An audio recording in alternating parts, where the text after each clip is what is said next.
Buenos días amigos, bienvenidos. Esto es Despierta con CDN. Gracias como siempre por el favor de su sintonía, por abrirnos la puerta de sus casas a esta hora, por vernos en familia, por acompañarnos también con sus comentarios en redes sociales. El equipo de este programa trabaja cada hora para que ustedes tengan noticias, informaciones, para que tengan opiniones, entrevistas y puedan edificarse ustedes sobre la realidad del país, sobre la realidad del mundo. Qué bueno que arranquemos esta jornada diciendo que hoy es 19 de octubre, mujeres y hombres, conciencia, vamos a hablar mucho hoy de conciencia y de la capacidad que tenemos los seres humanos con el avance de la ciencia de anteponernos de alguna manera a una de las patologías que mayores tristezas le ha traído a la humanidad, como lo es el cáncer. Hoy es el día de la concientización en la lucha contra el cáncer de mama. Hoy es el día contra el cáncer de mama y nosotros queremos invitar a toda la población, a todos los televidentes a que acudan de manera oportuna a hacerse sus chequeos, a hacerse su diagnóstico, a hacerse primero su autoexamen y después acudir ante los distintos centros que están en este momento con muy buena capacidad en el país para diagnosticar de manera temprana algún tumor, algún quistecito, algo que no luzca bien y que valga la pena hacerle una segunda revisión. Nelson Rodríguez, Héctor Marte, muy buenos días, compañeros. Buenos días, Catherine, Nelson y al resto del equipo Despierta con CDN. Ese tema va a ocupar, y es lógico que se hacía gran parte de este programa del día de hoy, el tema del cáncer. Hay otros temas también que debemos tocar. Más adelante, con más detalle, vamos a hablar de algo que está en el debate y es bueno que esté ahora. De hecho, hace tiempo que debió estarlo y tiene que ver con las reglas del juego del proceso electoral. Porque hablamos del proselitismo adelantado y de que a propósito de que ya hay 3 actores principales, por lo menos a nivel de aspiraciones presidenciales, prácticamente definidos, eso es un hecho, pero hay un tema importante que hay que tratar y tiene que ver con eso, con las reglas del juego, que es lo que va a regir el proceso. Entonces, a propósito de una resolución de la Junta Central Electoral emitida la tarde del pasado lunes, se pone en el tapete uno de los aspectos fundamentales del proceso electoral y se pone en evidencia que hay muchas diferencias en cuanto a los actores políticos con algunas de las reglas del juego, de las normas que van a regir ese proceso. Así que más adelante estaremos hablando de eso, pero lo importante es que todo esto se debata con tiempo. Hay un rezago, lo hemos dicho, con el tema de las legislaciones. Pero se aprueben o no las nuevas leyes, hay que definir una serie de aspectos relacionados con el proceso electoral. Catherine, Nelson. Buenos días. Día Mundial de la Lucha contra el Cáncer de Mama. La entrevista central nuestra la recomendamos con doña Julia Guerra, ella es la presidenta de la Liga Dominicana contra el Cáncer, y la doctora Rosa Aide Vasallo, la directora del Instituto Oncológico. Preservación, dice ella, es la clave, día clave también para el PLD. Van a dar el boletín final hoy, no sé qué pasó ahí, pero falta un 9% y hoy se va a dar esa cifra. La gente tiene la expectativa, ya no de los resultados finales que se saben, sino la votación general. En el boletín 9, el anterior, con el 91% de los sufragios computados, había 437.000 votantes. Y ellos hablaban de 500.000. Yo dudo que lleguen al 500.000, pero el problema no es ese. El problema es esa camisa de fuerza. Se lo pusieron los PLDistas y a propósito, todavía no se sabe nada del paradero de Margarita. Le hemos estado aconsejando de manera sana. Ella tuvo la nobleza de reconocer al ganador, pero aquello de no aparecerse en el acto donde levantaron la mano, como ella misma había prometido que estaría ahí a las 6 de la tarde, eso ha generado muchos comentarios. Y yo le insisto a doña Margot que el político profesional, el político de verdad, tiene la habilidad de gestionar la decepción ante el fracaso. Incluso hoy hay un escrito suelto en el Caribe, hablando del político de verdad, y recuerda en el 16 que la campaña más feroz, más fiera, de mayores descalificaciones y golpe bajo en Estados Unidos fuera del 16. Recuerdan Hillary y Trump. Y Hillary fue a la toma de posesión de Trump, se sentó ahí y le dijeron, ¿qué usted busca aquí, doña Hillary, con este enemigo mortal suyo? Y ella dijo, las ex primeras damas asisten a la toma de posesión de los presidentes y yo soy una ex primera dama. Eso se llama institucionalidad, respetar la institucionalidad, y que habla muy bien del político que está pensando en el futuro. Pero eso no se estila en toda parte, incluso en los propios Estados Unidos. Trump no fue a la toma de posesión de Biden. Y tampoco se estila en los países menos desarrollados políticamente no reconocer, por eso hablé de la nobleza de Margarita.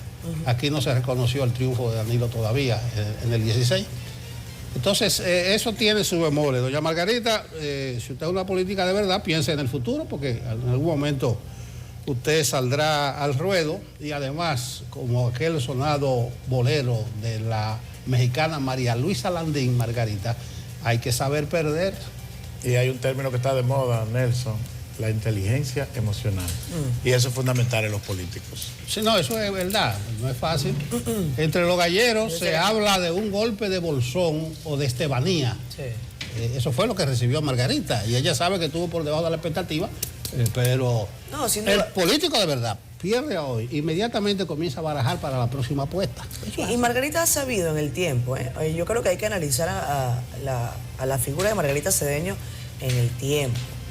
De nueva tiene poco en el PLD, y ha sabido en momentos muy difíciles hasta para su carrera, tragar seco y ir adelante. Yo creo que, y creo que se lo comenté en algún momento, si los egos, si esa burbuja tanto de Danilo como de Leonel en algún momento hubiesen sopesado los ánimos y pensado en frío, quizás hoy Margarita Cedeño tendría un futuro distinto. Es una percepción muy personal, porque bueno, viendo de adelante hacia atrás todo luce más fácil, casi siempre. Pero yo creo que Margarita en algún momento, y ese liderazgo se construyó con su trabajo.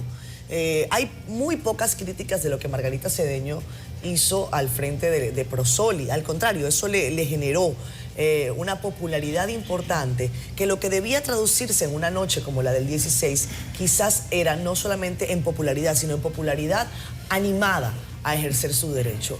Era un proceso distinto, era un proceso de cuasi primaria sin ser primarias, que olía primaria pero que no era primaria, pero que era precandidata pero que no era aspirante. Entonces toda esa configuración que ustedes pueden pensar que es nada más de lenguaje, tiene mucho que ver incluso con la participación, quiénes acuden a votar, cómo acuden a votar, los equipos de trabajo. Y yo no voy a ser de las que subestimen de entrada por un mal número desde el punto de vista de conseguir o no la elección el pasado domingo. Yo no voy a ponerme, como quien dice, delante de las patas de los caballos, porque yo creo que el trabajo de Margarita Cedeño es un trabajo de hace mucho tiempo, y que ella va a tener que tragar esa derrota y repensar cuál va a ser su futuro político en el PLD o en donde ella considere. No la veo dándole una patada a la mesa y diciendo me voy de aquí. En los peores momentos Margarita no se fue. Y pudo haberse ido, pudo haber ocasionado una crisis política en el país, era vicepresidenta de la República. No lo hizo. Ahora, usted puede estar de acuerdo o no con la forma en la que ella ha actuado, pero de que tiene popularidad, la tiene. Y yo creo que a nadie, y yo creo que hasta su partido debería ejercer un rol hasta de mayor defensa, ¿no? Es una de las mujeres bastiones de esa organización. La historia está preñada de grandes regresos.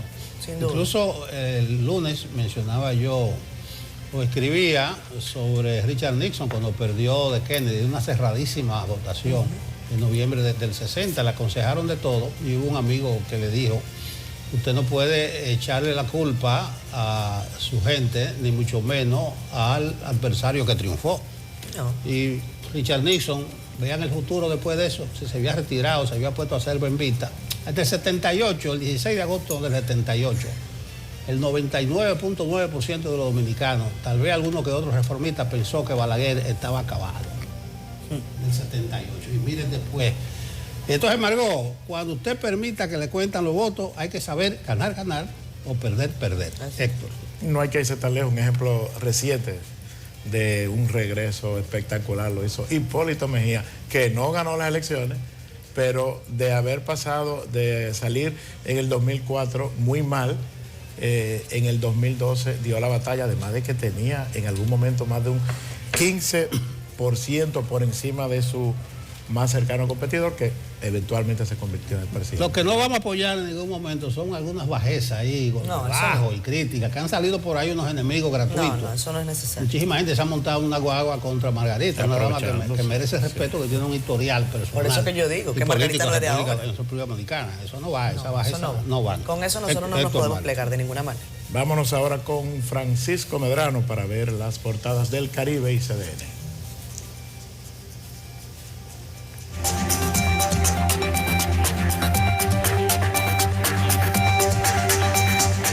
Hola, ¿qué tal? Francisco.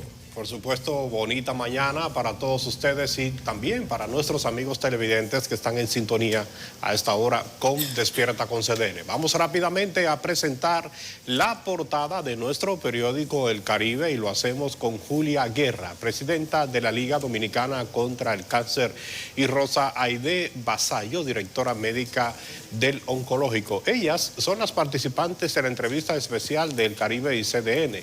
Las féminas manifestaron que la detención temprana es la clave para combatir el cáncer de mama.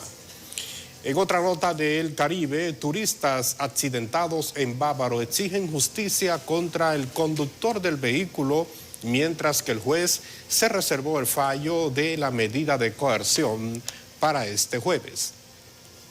En temas electorales, la campaña del 2024 se perfila muy extensa. Con la elección de Abel Martínez en el PLD, el cuadro parece definido con Luis Abinader del PRM y Leonel Fernández de la Fuerza del Pueblo. En el plano internacional, al parecer, las mentiras están hundiendo a Søren Pape Poulsen, el candidato a primer ministro de Dinamarca, junto a su pareja, el dominicano Josué Medina, que ha bajado en las encuestas luego de una serie de revelaciones que cuestionan su credibilidad. Y presentamos esta mañana la contraportada del periódico El Caribe. Hablamos de informaciones del mundo de los deportes. Y ahí está Jason Tatum y Harlem Brown, que anotaron 35 puntos cada uno, y los Celtics de Boston se impusieron anoche 126-117 a Filadelfia en el primer partido de la campaña regular de la NBA. Y la invitación esta mañana es para que accedan a nuestro portal digital www.cdn.com.do. Aquí usted puede conocer de otras informaciones nacionales e internacionales, como esta del fallecimiento de un miembro de la seguridad de Wilkin García Peguero, mejor conocido como Mantequilla. Esta persona falleció tras un accidente de tránsito donde su padre también resultó gravemente herido. En otra nota que usted puede ampliar en CDN Digital, hablamos del Intran, que dio a conocer la nueva estructura para la solicitud de permisos de licencias de operación de transporte turístico en la provincia La Altagracia. Y cerramos en San Francisco de Macorís, donde agentes de la Policía Nacional mataron de varios disparos a un joven que presuntamente le disparó en medio de un operativo en el sector La Altagracia. Así que les invitamos para que accedan a nuestro portal y puedan ampliar todas estas informaciones, y también les sugerimos que adquieran la edición impresa del periódico El Caribe en este miércoles. A todos ustedes las gracias por la sintonía. Héctor, retorno contigo nuevamente. Gracias, Medrano. El tiempo, el clima con Jean Suriel, a ver cómo nos amanece este miércoles. Muchísimas gracias, muy buenos días. En las condiciones meteorológicas en República Dominicana tendremos el predominio de un sistema de alta presión que está establecido en el Atlántico al noreste lejano de la región caribeña. Es por eso que hemos visto una reducción de las lluvias en nuestra región y seguiremos durante las próximas 24 horas con este panorama meteorológico parcialmente nublado, despejado para algunas localidades en el territorio nacional, pero debido a la humedad que hay en nuestra zona de pronóstico y a esos vientos que llegan desde el Mar Caribe, podrían desarrollarse algunas lluvias esta tarde, esta noche hacia la región del Cibao, también hacia la zona montañosa de la Cordillera Central, hacia la zona fronteriza y hacia el noroeste. Esto será al final de la tarde, inicio de la noche, donde podrían también desarrollarse algunas descargas eléctricas y ráfagas de viento. No se descartan algunos chubascos en zonas del noreste del país, también del sureste de República Dominicana. Tendremos la cercanía de un sistema frontal en los próximos 2 días al norte de la región del Caribe, pero el frente no llegará directamente a incidir en nuestra zona de pronóstico. Desde él se desprenderá una vaguada al final de esta semana laboral y avanza en el Atlántico acercándose a las Antillas Menores. Este sistema atmosférico, la onda tropical número 45, será mañana que se ubique al sur de Puerto Rico y el viernes al sur de República Dominicana. Es por eso que veremos un aumento de la nubosidad a partir del viernes y durante el fin de semana. También el pronóstico presenta un incremento de las precipitaciones en gran parte del país. Estas han sido las informaciones del tiempo. Las informaciones completas del tiempo con Jim Suriel. Catherine Hernández. Miren, antes de arrancar con los comentarios de ustedes en redes sociales, específicamente en Facebook Live, le voy a pedir a nuestro productor, Kelvin, que busque en el WhatsApp, en el número de WhatsApp, porque Giovanni Collado me está mandando una fotografía que yo quiero leer, que bueno, mostrarles y leer para ustedes. Es la foto de su hijo John, que está de cumpleaños. Mientras Kelvin nos ayuda con eso, yo leo todos sus comentarios en redes sociales. Arranco por ahí. Giovanni es del elenco, del staff. ¿Cómo? Giovanni, que es del elenco. Por eso. Eso es impepinable, decían por ahí. Hoy desayuna Giovanni con un juguito. No desayuna con grapa, porque a veces... Sí, no, Giovanni. Giovanni, pero grapa, aquella, no es aquella grapa. Del digestivo. Del digestivo, una grapa. Una grapa, sí, un limonchelo. Tachuela. Un limonchelo. No, tachuela. Ah, pero no, exacto. Tachuelita. Mire, vamos a arrancar con sus comentarios en redes sociales, en Facebook Live. Allí temprano está Kelvin Torres. Rafael Castro dice, buenos días, equipo. ¿Es cierto el accidente de los amigos de Mantequilla? Es cierto. Vamos a hablar de eso un poco más adelante. Hubo un accidente en el que lamentablemente falleció el chofer de de ese joven, y tengo entendido también por un reporte que leí temprano en la página de CDN que también la madrastra del individuo calificado como Mantequilla habría perdido la vida. Eso lo vamos a estar comentando un poquitico más adelante. Es muy lamentable, se habla de una persecución. Y bueno, esa persecución hay que revisar y que se investigue qué fue lo que ocurrió. Ellos habían dado algunos indicios de que habían personas pidiéndoles el dinero, persiguiéndolos, en fin, pidiéndoles evidentemente lo que habían invertido en esa empresa conocida como 3.14. Vamos a continuar con sus comentarios, buenas vibras, especialmente para los que luchan contra el cáncer. Así es, nuestra palabra de aliento. Casi siempre la persona que tiene que pasar por esa situación tiene más entereza que los demás.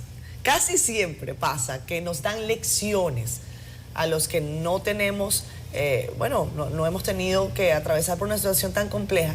Desde allí se dan lecciones de vida fantásticas. Así que nuestro abrazo, nuestro respaldo a todos los que están combatiendo contra el cáncer, y hoy muy especialmente a las mujeres que luchan contra el cáncer de mama. Nuestro fuerte abrazo. Rafael Castro está allí, Celia Olivares López, buenos días. Nancy de León, ya la había leído, dice, Catherine, está bella, está relumbrante, Dios te bendiga. Gracias, Nancy. Lo mismo lo opina por aquí otro que leí más temprano, que me dijo, Catherine, hazte los highlights again, que quiere que me ponga rubia de nuevo. Estamos ahí estamos dubitativos sobre ese particular.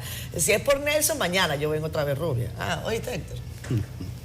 Mira, ahí está, también Héctor Franco.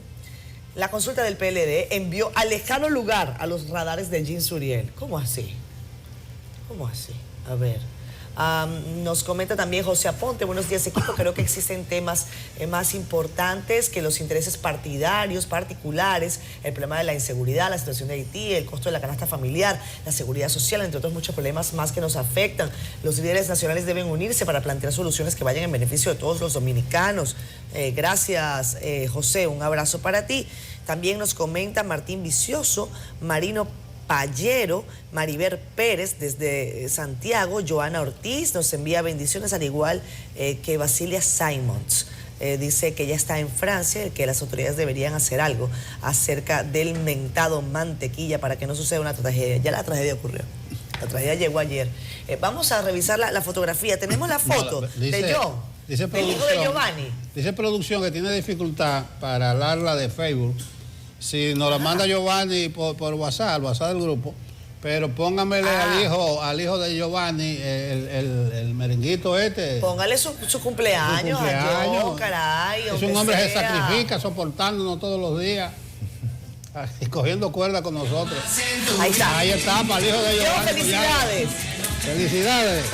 Él debe ser John Collado, el hijo de Giovanni. Saludos a John, que sean muchos años más. Un abrazo para ti. Tu papá nos ayuda, todas las mañanas a completar opiniones, a tantear sus pareceres, que es parte de lo que a nosotros acá en Despierta con CDN nos motiva. Y lanza unos misiles ahí. Sí, él lanza sus misiles. Sí. Se ha sacado a Danilo un chin del récord, pero mañana vuelve. No le da chance. No se lo recuerda. No lo suelta como en el boxeo. Hay que conocer personalmente a Giovanni, porque un día él habló de la salsa de precios. Sí. Y yo dije que realmente se está sintiendo en algunos sitios que bajan los precios. Y Giovanni puso el juego bajo protesta porque él quería su derecho a réplica. Se le mando un saludo por Facebook, su derecho a réplica.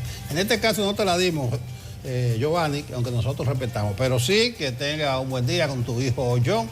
Gracias por soportarnos por largos ratos cada mañana. Vámonos a pausa, venimos ya. Veamos ahora un recuento de algunas noticias relevantes ocurridas en el interior del país. En reclamos de reivindicaciones y en contra de los supuestos abusos de la policía y agentes de la DGCET, cientos de motoconchistas se concentraron en la gobernación provincial de Santiago. Se cae a pedazo la única escuela de educación especial para niños con discapacidad de la provincia Monseñor Noel, la cual, tras 6 años de construida, se encuentra en un avanzado estado de deterioro. En Mao Valverde, miembros de juntas de vecinos piden la terminación de un centro de atención a la primera infancia y la reconstrucción de las calles en el sector Buenos Aires. Residentes del sector Arroyo Hondo del municipio de Sánchez, en Samaná, protestaron contra las autoridades de los ministerios de Medio Ambiente y Salud Pública, quienes pretenden dar reapertura de una pollera cerrada en 2 ocasiones por la contaminación de un río. Universitarios en el distrito municipal El Cachón, en Barahona, realizaron protesta y paralizaron el tránsito en la carretera Cabral-Barahona en demanda de un autobús estudiantil para la comunidad. Lisa Gil, CDN. Gracias, Lisa Gil. Estaba revisando cuántos municipios tiene Brasil. Tiene 5.700 municipios. Eso es un enjambre. Ahí en Brasil se celebran las elecciones municipales, la del Congreso, la del presidente de la República y 1000 firmas más, como dicen, el mismo día. En Brasil, el primer domingo de octubre, votaron cerca de 120 millones de gente. Multiplique, eso es más de 10 veces la población dominicana. Incluso un solo candidato, Lula, sacó 57 millones de votos. Eso es algo más de 5 veces la población dominicana. Y en Brasil, señores, con el voto electrónico, los periódicos los cerramos aquí normal, a las 9, 9:30 de la noche, ya se sabía, a las 10 dio una rueda de prensa el Tribunal Electoral de allá, con el 99% de los votos computados, dieron un ganador en primera vuelta, pero dijeron que había una segunda vuelta, y todo eso con el voto electrónico. En Brasil había un invitado como observador o algo así de la Fuerza del Pueblo, partido de Lionel aquí, y nosotros lo entrevistamos por Zoom o llamada telefónica, y yo le pregunté que si lo convenció a él como militante de un partido que no cree en eso, y dijo una generalidad, pero alabó el voto electrónico, la eficiencia, la rapidez. Toda esa vuelta la estoy dando yo para llegar ahora a la resolución 24 que emitió la Junta Central Electoral, la resolución preliminar, porque le dan 10 días a los partidos para que opinen. 10 días hábiles, eso es hasta el 21. Bueno, o sea, para hasta los el partidos 28, opinen, hasta el próximo 28 tienen chance. De volver o que sean las elecciones todas, las municipales, congresuales, las nacionales de 24, con el voto manual. Y el conteo manual, uno a uno cada uno votos, pero se va a digitalizar y se va a escanear los resultados de esa parte. Mucha gente dice que eso es un gran retroceso. Otros dicen que se presta a los palitos. ¿Te acuerdas que los palitos principalmente? Bueno, contra Domínguez Brito creo que fueron los palitos. La Sierra de Santiago, hay una amiga de la Sierra que hizo palitos como cosa de loco. Pero bien, aquí nos resistimos al progreso, pero más que resistirnos al progreso, lo que se cuida cada partido uno del otro son de las malas mañas, sea con voto electrónico o con manual. Ahí está esa resolución. Ayer Yarilis Calcaño estuvo por los predios congresionales, hizo un sondeo en la distinta bancada con legisladores de todos los partidos y están las opiniones divididas, pero lo que opina un legislador, eso no vale. A veces ni lo que opina el presidente del partido, tampoco vale. A veces ni siquiera vale lo que opina la dirección del partido, y ustedes saben a qué me refiero, a grandes temas nacionales. Incluso tampoco vale lo que digan los partidos en su programa. Es decir, que no hay certeza de en qué parará la cosa con esto del voto manual. Pero veamos el recuento que hizo Yarilis en el Congreso con opiniones a favor y en contra de que se cuenten uno a uno en papel los votos, o sea, que se depositen uno a uno en papel, así, nada, y que electrónico, que se cuenten uno a uno en papel y después se va a digitalizar y se va a mandar a la Junta. Pero ya hay un tema instalado en un país que todavía no se sabe en qué pararán, cuáles son las reglas del juego de la ley electoral, la ley de partido. Estamos bien, porque viene zumbando el año preelectoral y ya la campaña está instalada, está en pie. Una larga campaña, dice el Caribe de hoy. Yarilis. Para legisladores de la oposición PLDista, implementar el sistema de votación y conteo manual en los comicios venideros no sería más que un retroceso.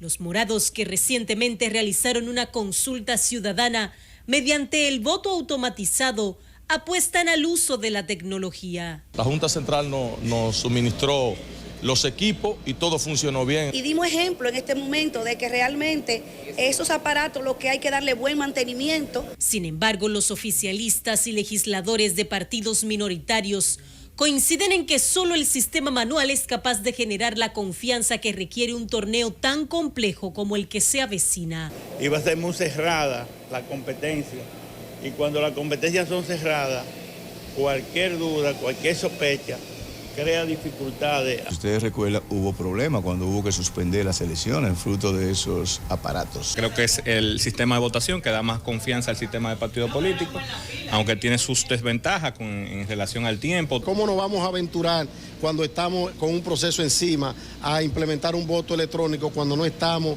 preparados para ello? Las disposiciones de la resolución de la Junta Central Electoral abarcan las elecciones municipales que serán celebradas en febrero, las presidenciales y legislativas en mayo, así como una posible segunda vuelta electoral. Yo entiendo que si la Junta lo tomó es en base a algún tipo de fundamento de seguridad, de logística. Los partidos tienen un plazo de 10 días para observar la disposición del órgano comicial y hacer sus reparos. Yarilis Calcaño, CDN.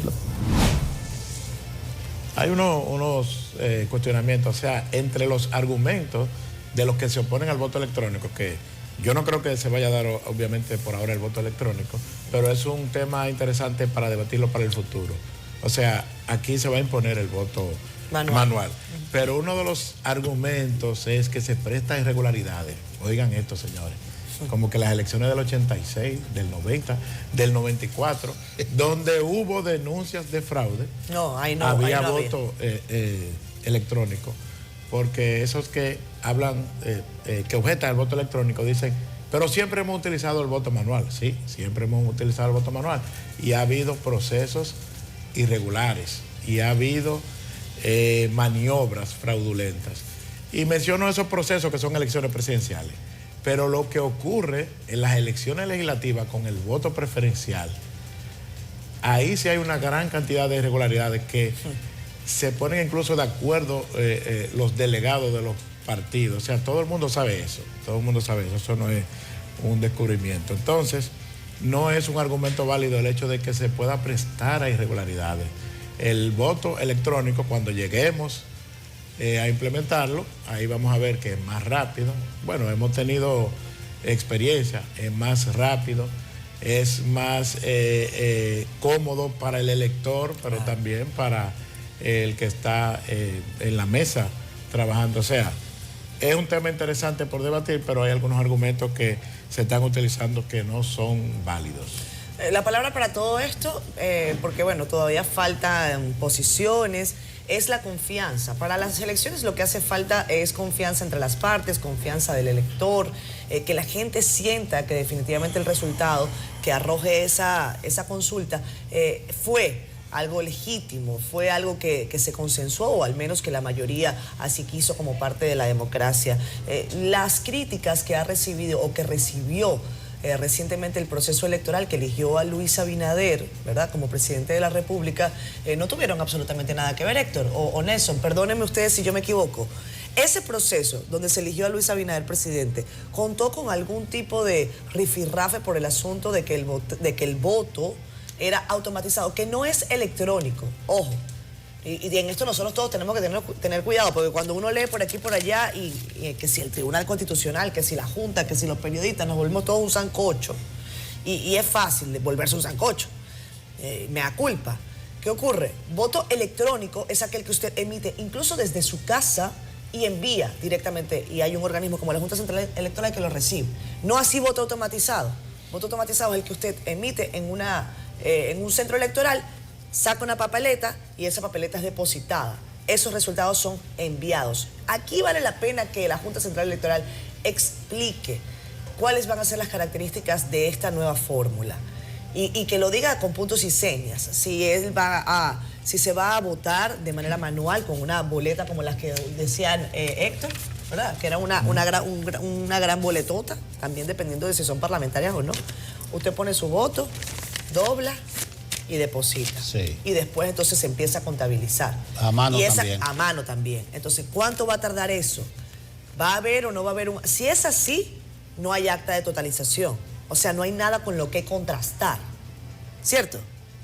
No, a diferencia de... Cuando tú te verificas, al acudir a la mesa con tu cédula, te buscan en el padrón, sí, y después tú firmas en el padrón. Y claro, en algún momento se pone las dactilares. Sí, pero ahí lo que se verifica es que la persona acudió o no, pero no se verifica la totalización de votos. O sea, el que está sumando y restando es un ser humano, no es una máquina. ¿Me explico? Sí, sí. Al uno tener el recibo, ese recibo que no debería estar, que ese es el punto que yo creo que hay que llegar. Lo que usted emita en una boleta automática, o sea, su voto allí, debería ser registrado en esa máquina. Pero esa máquina no debería tener conexión todavía con la Junta Central Electoral, hasta tanto los miembros de la Junta así lo decidan según el reglamento. Porque es ahí en donde empieza el asunto, que si ese voto se mandó, que si ese voto no se mandó. Hay un tema de conectividad. Estos son temas específicamente tecnológicos que deben ser aclarados por la Junta. Los partidos tendrán que hacer su trabajo. A mí no me ha quedado claro algo, y esto es un detallito que no sé si ustedes notaron.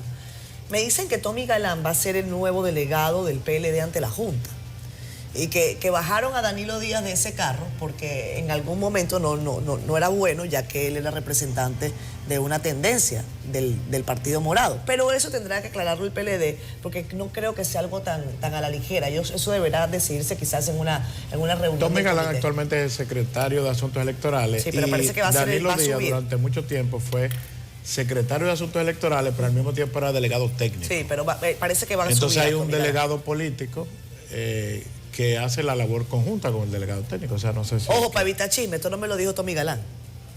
No, pero lo que hay que ver cuál es el Tommy Galán futuro de Tommy Galán y también de Armando García. O sea, Tommy Galán, Danilo fue movido porque estaba con Margarita, lo quitaron y pusieron a Tommy Galán. Pero no sé si ahora Armando vuelve. García, que era el tecnológico del partido, lo quitaron porque él estaba con Margarita. Exactamente. Pusieron ahí a Robert de la Cruz. Oye, deberíamos traer a Armando García. Aquí. Para que nos explique pues parte de No, estas porque cosas. él, No, porque a él lo critican. No, él no puede alguna... venir porque hasta Margarita no decide. Ahí vi que denunció, que renunció uno del PLD, que era del equipo de Margarita. Doña, tenga cuidado con eso. Son ganchos. Sí, pero de modo, ahí está. Hay otro tema, señores, que yo, en lo de mantequilla, yo no me he involucrado.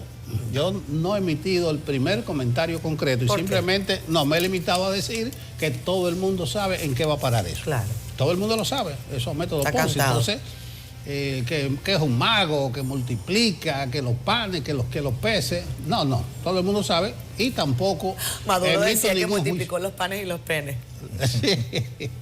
Ni hago acusaciones, que de estafa, nada de eso. Todo el mundo sabe en qué va a parar eso y ya se está viendo en qué parará la cosa. Pero hay un hecho concreto que fue un accidente automovilístico anoche, cerca de Sabana Grande de Boyá, Monteplata, Sabana Grande de Boyá.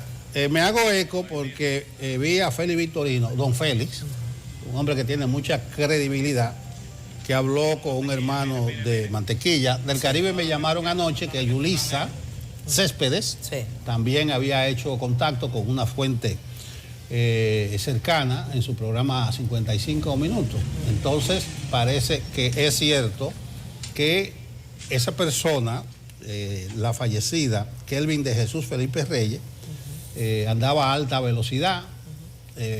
Parece que es cierto que con él, que era una de las gente de Mantequilla, andaba el padre y la madrastra de Mantequilla, quienes recibieron atenciones médicas, no sé, la consideración de las lesiones.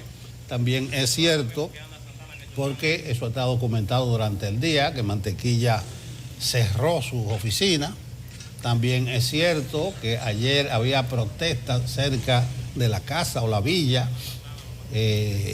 donde reside Mantequilla, de gente que quiere que le devuelvan su dinero, porque desde hace días Mantequilla, el método Ponzi, entró en déficit y estaba devolviendo el capital. O sea, usted le daba 5,000 pesos a Mantequilla para que se lo multiplique en 30 días y a los 30 días Mantequilla lo que está devolviendo son los mismos 5,000 pesos. Estaba mejor en el bolsillo mío en mi casa que dejárselo a Mantequilla que lo guarde. Pero esa parte del método se verá en qué parará la cosa. Pero hubo un fatal accidente con una persona muerta. Wilton García, hermano de Mantequilla, fue que le confirmó. Fue que lo confirmó, sí. Wilton García. Se lo confirmó que Kelvin de Jesús Felipe Reyes murió. Murió y que tanto el padre como la madrastra de Mantequilla andaban en ese vehículo. Y lo que dicen los lugareños, así es que se dice, los lugareños, es que el vehículo andaba a muy alta velocidad, perdió el control porque se dice que se sintió perseguido el conductor, que venía alguien siguiendo y a lo mejor, como el día estuvo tan salpicado de inconvenientes, se pensó que era algún tipo de persona que había puesto su confianza y su dinero en manos del susodicho Mantequilla. Sí, mira, aquí Félix Victorino en su cuenta de Twitter, nuestro compañero, Don Félix puso una conversación. Saben que a Félix, como él es interactivo, le mandan muchos comentarios y él pudo conversar con una persona que le decía, tenemos un accidente, eso fue a las 8:52 de la noche, un accidente de la familia de Mantequilla, la gente lo tenía acorralado, salieron corriendo y se mató un hermano en un vehículo. Dice que hay varias personas fallecidas. El caso de después Félix escribe en un tuit esta mañana, ahora lo voy a llamar cuando estemos en la pausa, que dice, suman 2 las muertes de la familia de Mantequilla. Esto ocurrió cerca del cruce de Monteplata. Es una pena. En el vehículo, si ustedes pueden ver, bueno, mucha documentación. Sí, lo que recibo por otra fuente, que fue la madrastra, la señora, sí. la que murió. Eso bueno.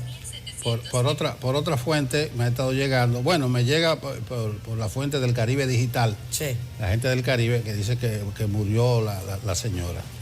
Ellos estaban recibiendo atención médica, tanto el padre como la madrastra de este joven, que es una pena, señores. Y esto tiene que ver con la ignorancia, con la angustia de los sectores más desfavorecidos del país. Y da pena porque uno lee historias hasta de personas que tenían que operarse y utilizaron ese dinero, 750,000 pesos, por ejemplo. Leí ayer en el periódico El Día que necesitaba una señora para operarse y que agarró los 750,000 pesos y en virtud de esta oferta engañosa, porque hay que decirlo una y otra vez, es engañoso. Cuando luce tan bueno no es verdad. Si fuera así, no habría pobreza. Y este individuo, esta señora le dio 750,000 pesos que tenía ahorradito para una operación, que era muy importante. Ahora el dinero no va a aparecer. Entonces uno dice, se valen de la buena fe de la gente y se yerguen como una suerte de mesías. Y esto pasa, señores, con lo económico y pasa con lo político. Cuando usted ve a un mesías que le promete el todo, que le dice, mañana salimos de todo, usted mañana va a tener casa, usted mañana va a tener agua, usted mañana va a tener luz, usted mañana va a tener salud, mañana va a tener... Si luce tan bueno, no es verdad. Lo que pasa que en la oferta, en la promesa, a veces nos perdemos, ¿no? Porque, bueno, trabajan nuestras expectativas, trabajan nuestras esperanzas. Y alguna vez leí, Nelson, Héctor, que alguien dijo, se gobierna por dos cosas, o por miedo o por esperanza. Y en este caso, lo que estamos viendo con este muchacho, yo creo que su final va a ser aún más difícil, pues tiene que ver con eso, ¿no? Con el manejo de la expectativa y cómo esas sensaciones tan miserables se aprovechan de lo mejor del espíritu de la humanidad. Todavía sobre el incidente hay muchas preguntas sin respuesta, porque las circunstancias no están claras. Se habla del accidente, de una persecución, pero eso todavía no ha sido confirmado.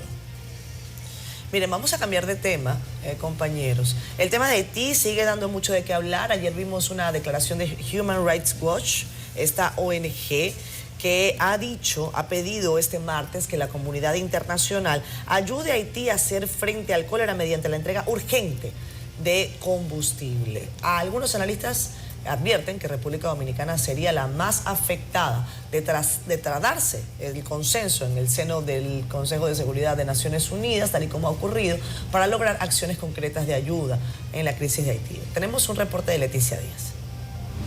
Rusia y China son los primeros países en mostrar sus reservas para accionar en la crisis de Haití.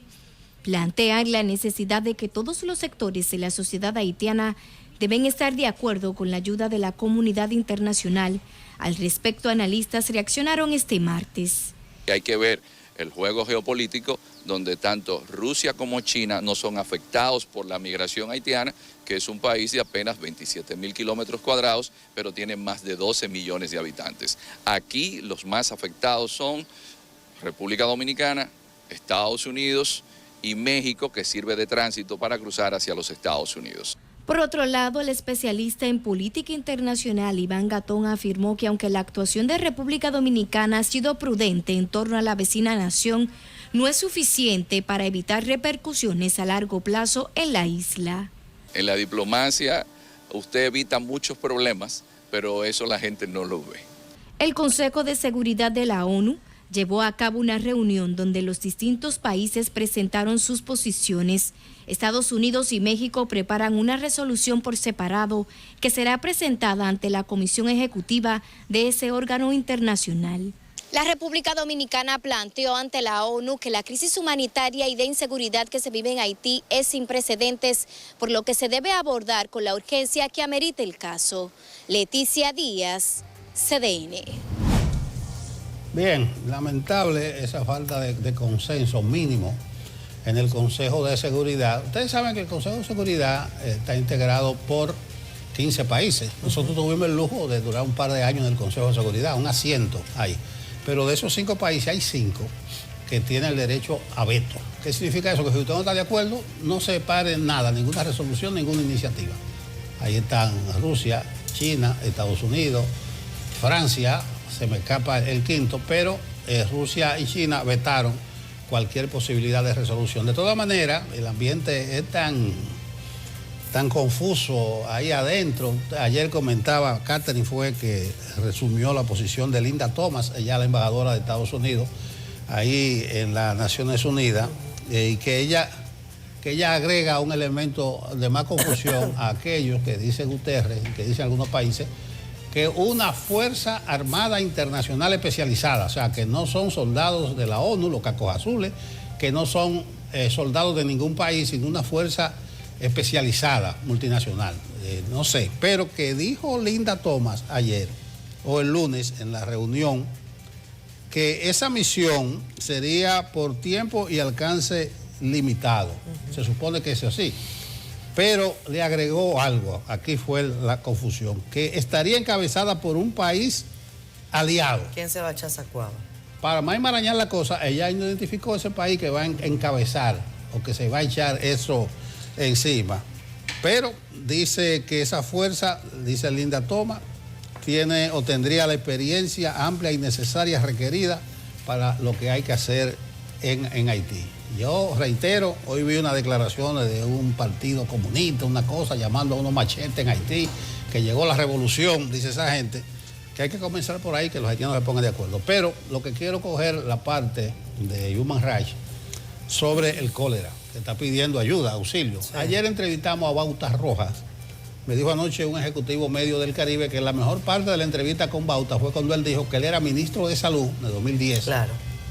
Yo tuve una diferencia con él, 2011, yo pensaba que era Tati Guzmán, pero bien.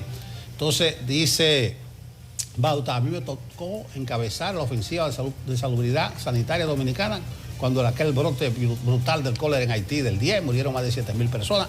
Y dice Bauta que ellos pusieron una colcha Puma en la frontera, que los vehículos que entraban por ahí, que pusieron otras cosas para la gente que pasara la bota, los zapatos, lo que sea, que pusieron unos lavamanos y identificó los puntos.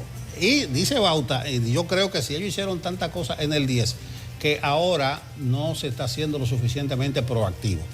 Entonces hay que mandarle al fraterno amigo Daniel Rivera esa parte de la entrevista con Bauta Rojas ayer, de qué hizo Salud Pública en el 2010 con aquel brutal brote de cólera en Haití. Pero realmente hay que hacer más cosas que las que se están haciendo.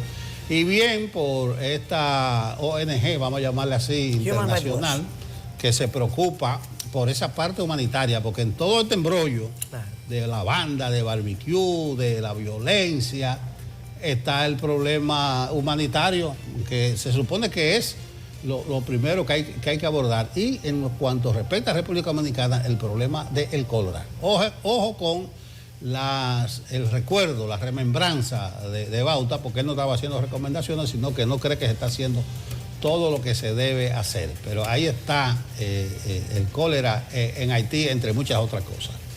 Bueno, nos vamos a la pausa y volvemos con la entrevista de la presidenta de la Liga Dominicana contra el Cáncer y además con la directora del Instituto Oncológico en este Día Mundial de la Lucha contra el Cáncer de Mama. Retornamos con esta interesantísima entrevista. Prestenle atención porque hay muchas recomendaciones y hay estadísticas de cómo anda el cáncer de mama en la República Dominicana, en la región y en el mundo. A la pausa. Regresamos a Despierta con CDN. Este miércoles 19 es Día Mundial de la Lucha contra el Cáncer de Mamas. Y nuestra entrevista de Medios Conjuntos hoy está inclinado hacia esa causa. Hoy recibimos a la señora Julia Guerra de Oller, que es presidenta de la Liga Dominicana contra el Cáncer, y a la doctora Rosa Aide Vasallo, que es directora médica del Instituto de Oncología Heriberto Peter. Bienvenidas a ambas a esta entrevista especial. Qué bueno tenerlas. Gracias. Gracias. Precisamente sobre este día leía un informe de la Organización Mundial de la Salud. En las Américas dice que se diagnostican al año más de 450,000 casos de cáncer de mama y que las personas fallecidas andan por los 100,000, eso parece mucho. Y específicamente en América Latina y el Caribe dice que la prevalencia es mayor en las mujeres de 65 años hacia abajo. ¿Cómo andan los números en la República Dominicana? Los números, sí, los números andan parecidos. Me gusta esa estadística que usted ha mencionado, porque el cáncer de mama y principalmente el cáncer en la mujer, cáncer de mama, cáncer, se está diagnosticando a edades más tempranas y están falleciendo nuestras mujeres jóvenes. Y eso es lo que estamos viendo, y eso es verdad. Quiero agregar que debido a las campañas que se están haciendo últimamente, nosotros nos estamos percatando, nosotros tenemos un registro de tumores, nos estamos percatando de que nos están llegando más pacientes en etapas tempranas. Las dos características para mejorar el tratamiento, la supervivencia en cáncer de mama, es un diagnóstico temprano y un tratamiento adecuado. Esas son las dos variables principales.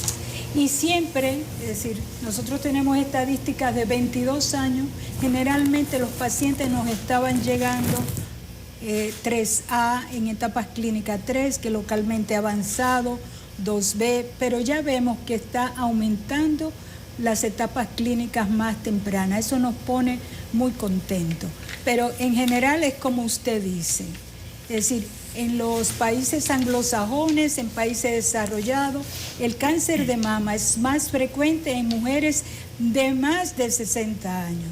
En nuestros países, principalmente eso se ve en países en vías de desarrollo, el cáncer de mama se va a ver en mujeres más jóvenes, debajo de los 60 años, se ve en la década de los 50 y los 40. Es verdad. Y respecto a las estadísticas generales, señor Oyer. Nosotros como institución llevamos un registro de tumores. Es más, en el país, nuestros registros han sido los que se han utilizado como referencia.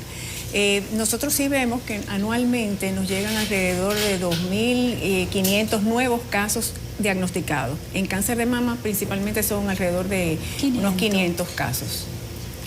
Parece elevada la cantidad. Visto desde fuera y sin la experiencia. Sí, bueno, es que países como el nuestro, cuando uno ve y oye las estadísticas de otros lugares, es lo que siempre hemos hablado, la falta de prevención. La gente muchas veces le tiene temor a ir al médico a chequearse, no se insiste muchas veces en el autoexamen, pero quizás las mujeres se lo hacen un día y más nunca lo vuelven a hacer. O sea, hay que crear más conciencia en realidad. Y ahora mismo hay muchísimas instrumentos, o sea, ya sea por mamografía, la sonomamografía, que pueden dar un diagnóstico o una alerta a tiempo.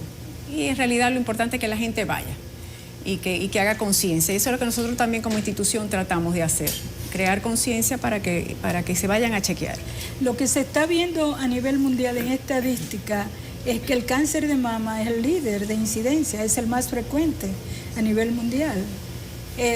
Como le decía, pero la mortalidad en países desarrollados es bastante baja. Es decir, por ejemplo, en Estados Unidos saca unas estadísticas de que la supervivencia a 5 años de una paciente que padezca cáncer de mama, cualquier etapa clínica, es 90%, supervivencia de 90%. Y eso es fantástico. Claro. Yo misma dije cuando le hice, para que le dé cáncer de mama hay que irse a Estados Unidos a tratar de una vez. Pero esa es la realidad ya, esa es su realidad, pero esa no es nuestra realidad. A nosotros no nos llegan etapas clínicas ductales in situ, enfermedades in situ, enfermedades tempranas, etapa clínica 1 o 2 que puedan ser curadas. A nosotros nos llegan etapas 3, etapas 4 o 2B. ¿Está usted viendo? Es decir, la enfermedad que nos llega es muy avanzada y entonces la mortalidad de nosotros sube.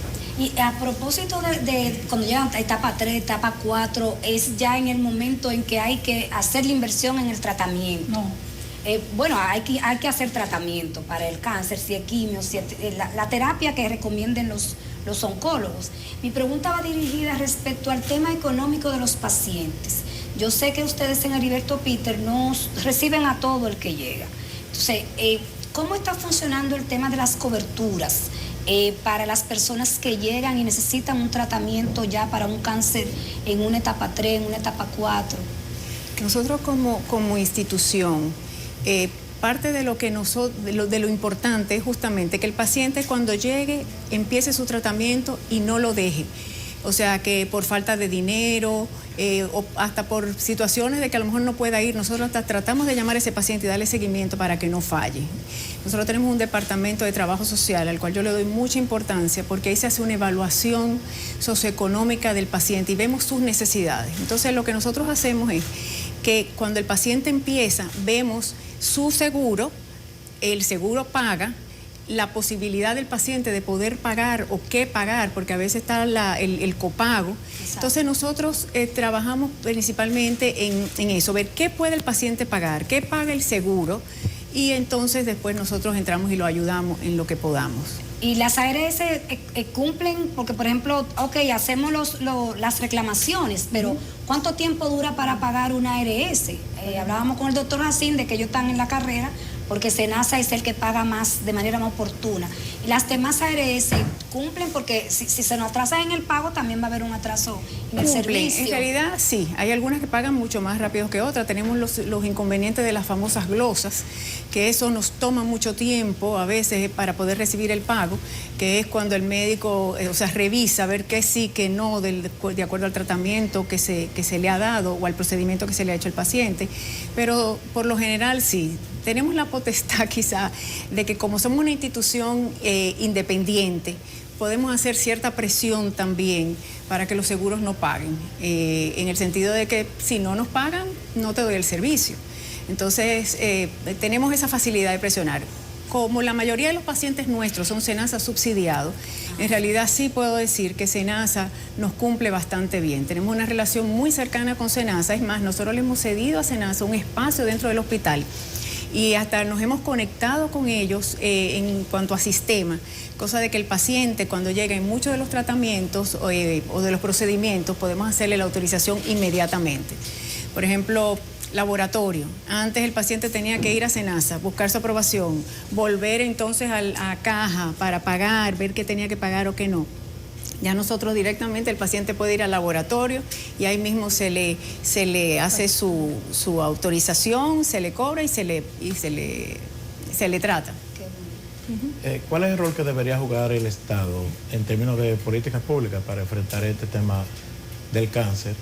Y si hay las acciones que se han realizado en los últimos años, como por ejemplo el programa de medicamentos de alto costo, ha tenido el impacto requerido suficiente en este tema, o si hay algunas otras acciones que necesitaría ejecutar el gobierno, o sea, el Estado. Yo pienso que se necesita más orden y organización y cumplir con las cosas que se proponen, porque por ejemplo el programa de alto costo es un programa muy bueno. O sea, si en realidad se cumpliera bien, si los pacientes pudieran tener los medicamentos cuando lo necesitan. A veces hay una burocracia que en eso, por ejemplo, pacientes nuestros que van a alto costo a buscar sus medicamentos, es tanto el tiempo que toman que se lo puedan facilitar, que entonces nosotros ahí se lo facilitamos nosotros, haciendo esfuerzo para que no pierdan su tratamiento. Muchas veces no tienen medicamentos.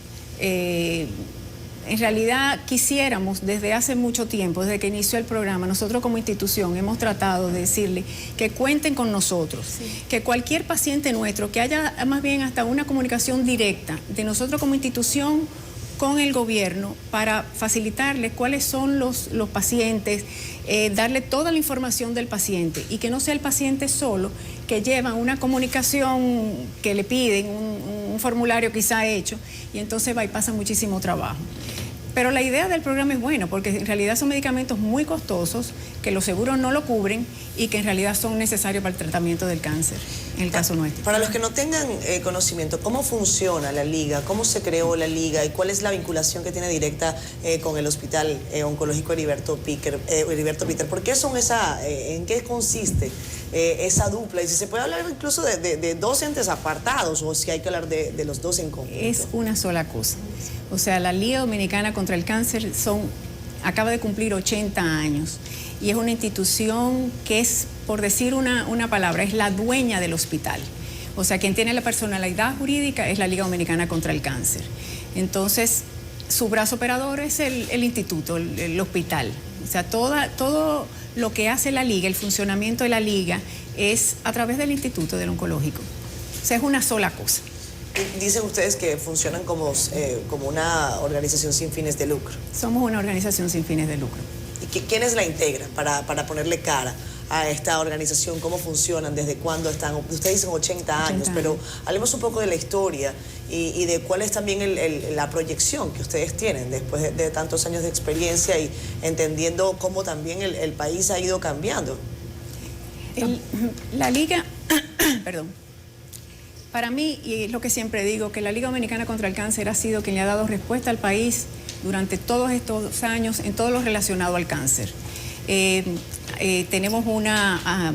Somos constituidos por un grupo de personas que tomamos las decisiones para poder manejar el hospital en sí. O sea, nosotros como institución, el hospital tiene dos direcciones, una dirección administrativa y una dirección médica, y ellos reportan a nosotros, los miembros de la Liga, que es donde más bien se toman las decisiones más concretas. ¿Qué le puedo decir? Si nosotros queremos hacer una remodelación o si tenemos que invertir en un equipo, esas son decisiones que llegan y se toman con los miembros de la Liga. Pero en realidad el trabajo del hospital, o sea, tantas las direcciones nos sugieren, nos hablan a nosotros de qué se necesita. En mi caso, por ejemplo, yo tengo ya 25 años en la institución. Como voluntaria desde siempre y conozco mucho lo que pasa. Entonces me he mantenido trabajando en el hospital, aún siendo la presidenta de la Liga, me he mantenido el día a día del hospital. O sea, yo voy 8 horas de trabajo voluntariamente. Pero en realidad es tratar de que sea un hospital que funcione y que le podamos dar a los pacientes que van a nuestra institución lo mejor que existe ahora mismo en todo lo que es el tratamiento del cáncer. A mí me da mucha satisfacción el poder decir que nosotros a la persona humilde, que es la mayoría de los pacientes que van al oncológico, les estamos ofreciendo lo mejor, porque tenemos todos los medicamentos que existen, tenemos los equipos más modernos, tenemos profesionales excelentes que en realidad saben cuál es el diagnóstico. Tenemos en las áreas de patología, las áreas de laboratorio, donde podemos nosotros tener un buen diagnóstico de la enfermedad en sí y tratarla. Y tenemos todo para tratarla. Al mismo tiempo, nosotros hemos recientemente creado un área de diagnóstico que hace muchos años el doctor Joaquín Balaguer le ofreció a la Liga Dominicana contra el Cáncer. En ese momento era doña Rosemilia Tavares, la presidenta de la Liga. Nos donó su casa, la Máximo Gómez. Entonces nosotros lo que hemos hecho recientemente es que se remodeló esa casa manteniendo su estructura o su esencia, pero es nuestro centro de diagnóstico. Todo ese paciente que antes iba al oncológico y se nos llenaba muchas veces, que iba a hacerse su papá Nicolau, las mujeres a hacerse su chequeo de mama, ya todos esos pacientes van a la Máximo Gómez. Y entonces, Máximo Gómez 25. Máximo Gómez 25, así mismo. Es facilito, la casa de Balaguer. Sí. La casa de Balaguer. Señora Julia y Rosa, si ustedes tuvieran que describir digamos que la plataforma con la que ustedes trabajan, mancomunada con la ayuda que da el Estado o el apoyo que da el Estado, ¿dirían ustedes que es suficiente en cuanto a apoyo, educación, visibilización, medicamentos, red hospitalaria y la cobertura de seguro? ¿O todavía estamos en déficit frente a la cantidad de personas que van a atenderse y salen positivas a cáncer? Nosotros somos independientes completamente. O sea, la ayuda que recibimos del gobierno es mensualmente, puedo decirlo, nos aumentaron. Recibíamos alrededor de 1,5 millones mensual y ahora mismo se nos aumentó a 5 millones mensuales. Es un monto muy pequeño para lo que significa la enfermedad. Nosotros tenemos a veces pacientes con medicamentos de $500,000 mensual. O sea, es mucho. Entonces, trabajamos de una forma independiente, siempre abiertos a todas las reglas y las normas de salud pública, o sea, cumpliendo con todo, pero no participamos directamente con los otros hospitales. O sea, que el sostenimiento del hospital, médicos, material gastable, honorarios, todo eso lo paga la Liga. Nosotros, sí. Porque como digo, nosotros cobramos, nosotros le cobramos a quien puede pagar, los seguros pagan. Entonces, todo ese beneficio, como nosotros tenemos una cantidad de pacientes tan amplia y nosotros tenemos unos precios bajos dentro de todo lo que es la oncología, o sea, las consultas, los laboratorios, los mismos medicamentos los vendemos al costo, muchos de ellos, el porciento que le podemos poner de beneficio es muy mínimo, pero el volumen nos ayuda a tener un beneficio que es lo que nos permite hacer el trabajo que hacemos y ayudar a los pacientes también. No, es verdad. Es decir, la ayuda del gobierno es mínima. Es decir, no incide, no cambia nada. No. Pero cambiaría si la ayuda fuera mayor. Claro. Sí, se ayudaría mucha más gente. Oh, sí, claro. Y además porque se tiene una buena administración, que eso es difícil. Pero también es bueno a veces hacer justicia. Decía doña Julia que los pacientes subsidiados, que ahora tienen 2 millones de pesos por cobertura de medicamentos de alto costo, son pagadas por el Estado. Casi 3 millones y pico de personas que están en el régimen subsidiado, que es fondo totalmente del Estado, y que afortunadamente SENASA ha hecho un buen trabajo en ese sentido. Sí. Sí. Bueno, sobre ese comentario quiero decirle que las necesidades, nosotros hemos evaluado cuánto gasta un paciente con cáncer de mama en etapa temprana. Y fíjese que hablo de etapa temprana porque es donde gasta menos. Y en etapas tempranas también hay líneas de tratamiento que logran curabilidad del paciente. Quiere decir que el tratamiento es finito. El tratamiento tiene un límite, se termina. En pacientes avanzados, etapa 4, usted tiene que seguir tratándolo hasta que haya respuesta o hasta que el paciente demuestre que no tolera el tratamiento. Eso es un barril sin fondo y son costosas. Esas son etapas avanzadas. Y le dijimos que hicimos el cálculo de lo que puede gastar un paciente con cáncer de mama en etapas tempranas. Y puede ser que sea un poquito más, pero son 3 millones de pesos. Se ve al año. Si durante su tratamiento, porque fíjense que esa que evaluamos es temprana y tiene esquemas de tratamiento que se acaban, es decir, tiene un periodo de tiempo, por ejemplo, una adyuvancia lo va a recibir en 7 meses o 8 meses, si tiene radioterapia va a pasarse un mes y una semana, 5 semanas, es decir, todo tiene un límite que no pasa en la enfermedad metastásica, en la enfermedad avanzada, porque le dije que hay que tratarla hasta que siga respondiendo o que no tolere el medicamento. Doctora, entonces lo que nos haría falta es más inversión en educación, en información, para hacer más diagnósticos tempranos. Bueno, usted dijo al principio y me quedé pensando, que la inversión comenzaba en las etapas 3, ¿no es verdad?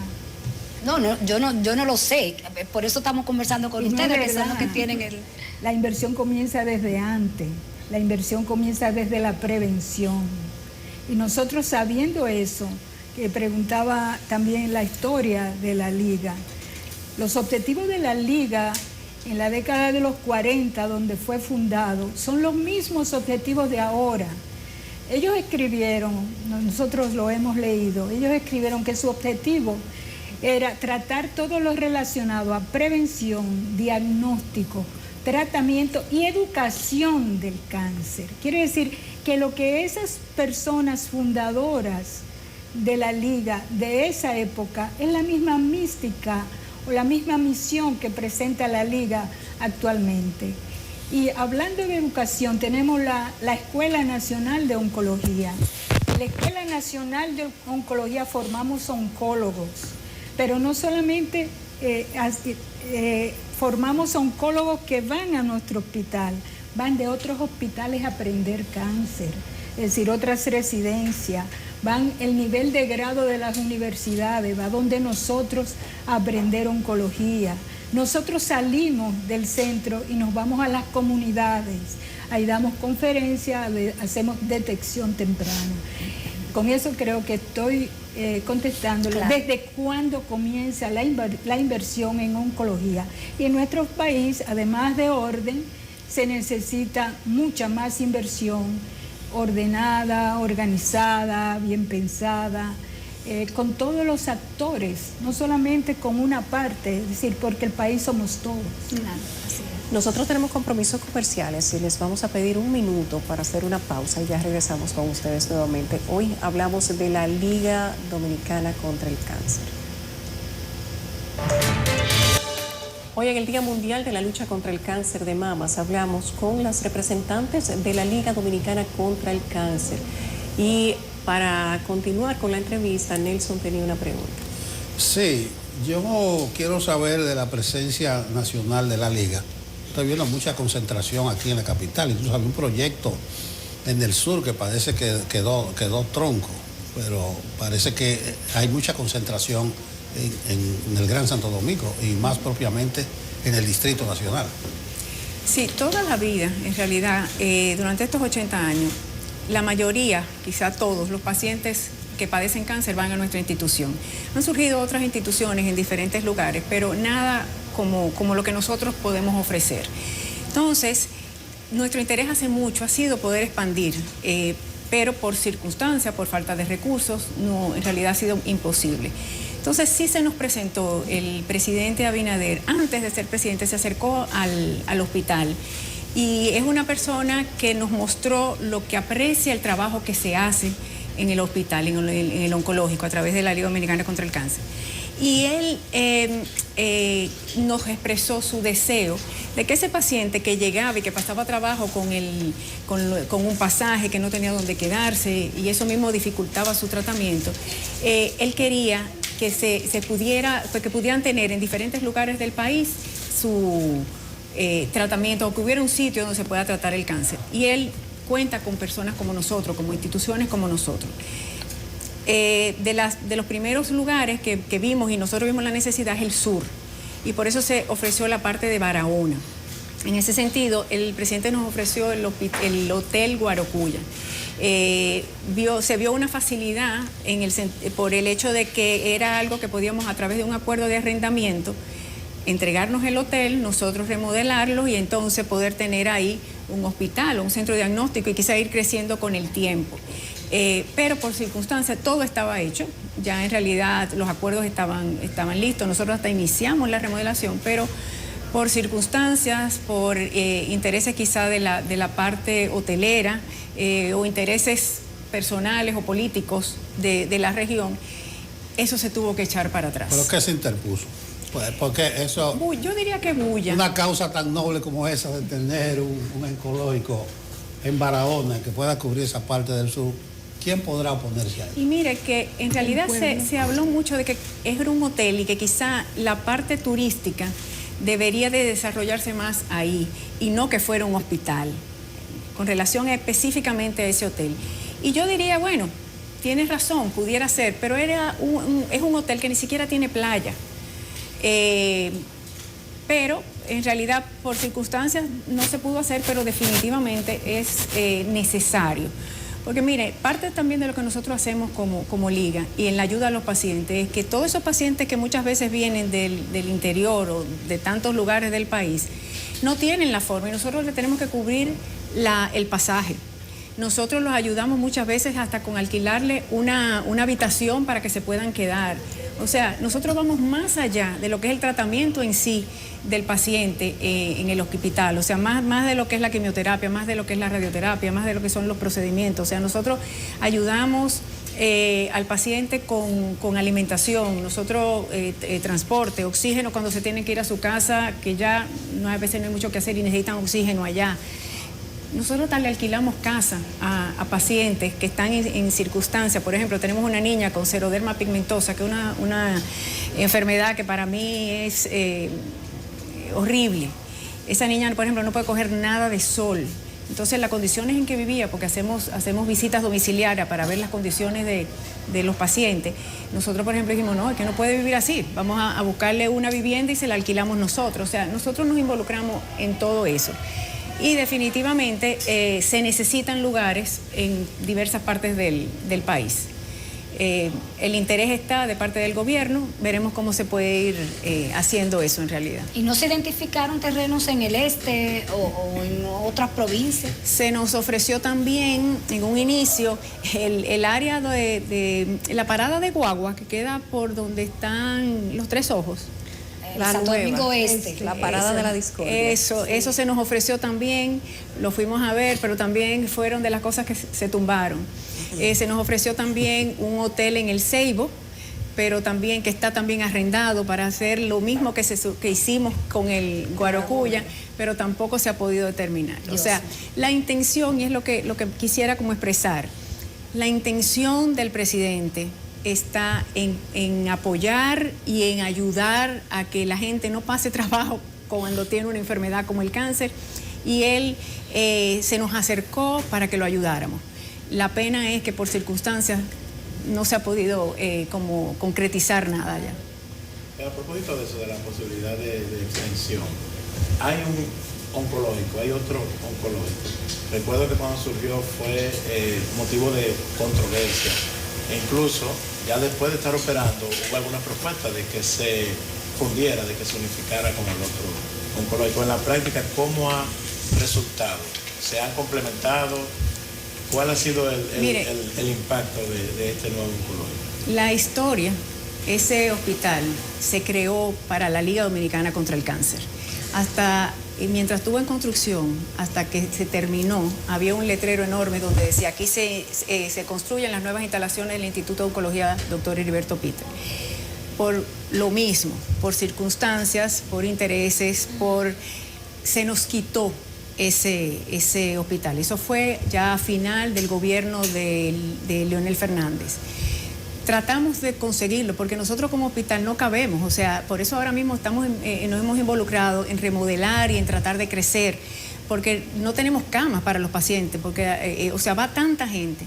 Entonces, fueron también de las cosas que el presidente Abinader nos quiso entregar. Él quiso recuperar, que la Liga Dominicana contra el Cáncer recuperara ese hospital, el INCAR. Se habló de hacer alianzas público-privadas, se hicieron las diligencias, pero al final tampoco se pudo. Entonces, ese hospital le pertenece a Salud Pública, al Servicio Nacional de Salud. Nosotros somos independientes. Pensamos que en un inicio quizás nosotros íbamos a tener menos pacientes de lo que teníamos por la circunstancia de tener un hospital mucho más moderno, mucho mejor en ese momento físicamente que el nuestro, pero no. Los pacientes siguen yendo donde nosotros, los pacientes siguen buscando la ayuda y los servicios donde nosotros. Ahora mismo el INCAR, quien lo dirige, es una persona que fue director médica del oncológico, alguien que en realidad considero un excelente médico, es alguien que aprecio, y se está haciendo un esfuerzo, pero todavía nosotros recibimos muchos pacientes de allá que van en busca de ayuda a nuestro hospital, o van a comprar los medicamentos a donde nosotros porque no lo encuentran allá, o en realidad hay equipos que están dañados allá y van a hacerse los tratamientos o el ¿cómo se llama? Ya sea el diagnóstico a nuestra institución, pero sí somos independientes. Uno pertenece al Servicio Nacional de Salud y nosotros, como le he dicho, somos independientes, una asociación sin fines de lucro. ¿Y los medicamentos de costo se distribuyen a través del INCAR? Sí. Es bueno que volvamos al tema de la lucha contra el cáncer, además de lo que tiene que ver con la parte institucional y la labor que ustedes realizan desde hace 80 años, para que tratemos de desmitificar algunas cosas que pasan con el cáncer de mama. Específicamente a la doctora me gustaría preguntarle si con el tiempo se han ido cayendo algunos mitos o si se han construido otros sobre el tema de la batalla, la batalla contra el cáncer de mama. Por ejemplo, el tema de qué tan hereditario es el cáncer de mama, factores como, por ejemplo, el humo del tabaco, si eso se ha ido sosteniendo en el tiempo, si las cifras han cambiado, la buena alimentación, el sedentarismo. ¿Cuáles son los factores que están incidiendo en mayor o menor medida en que sigamos teniendo números alarmantes con el cáncer de mama, pese a todo el avance tecnológico que hemos alcanzado? Bueno, Voy a comenzar con algo que se va a ver muy general, pero eso lo dicen los libros. El mayor riesgo para padecer cáncer de mama es ser mujer y vivir en el mundo occidental. Entonces, todos estamos expuestos a desarrollar cáncer de mama. Ahora, ¿cuáles son los factores de riesgo? Usted mencionaba si el cáncer se hereda. Bueno, hay síndromes hereditarios de cáncer, del que estamos hablando, cáncer de mama. La frecuencia es baja, es un 5% a un 7%. Esos son síndromes hereditarios de cáncer. Ahí se determinan mutaciones. El más conocido son los BRCA. Entonces, ese es un riesgo. Si usted tiene una mutación, el desarrollo de cáncer lo va a desarrollar a más temprana edad y es más frecuente que lo desarrolle. Además, va a tener el problema que puede transmitirlo porque es un síndrome hereditario. Pero el cáncer de mama es al azar, es somático, el más frecuente. Ese cáncer de mama que afecta a todas esas pacientes que estamos viendo es al azar. Otros factores de riesgo, antes de salir de los síndromes hereditarios, está el familiar. Algunas veces hay pacientes que tienen historia de cáncer familiar y no se detecta la mutación y uno lo toma en cuenta porque ellos van a desarrollar cáncer de mama con más frecuencia. La pregunta sería, ¿pero por qué la desarrollan? Algunas veces son mutaciones o cambios genéticos que todavía no se han determinado, pero tenemos la historia familiar. Eso cuando uno está haciendo la historia, antes de hacer el examen físico, lo busca. Otros factores de riesgo, por ejemplo, la lactancia. La lactancia protege en contra del cáncer de mama, por eso es uno de los factores que se incentiva más en la campaña.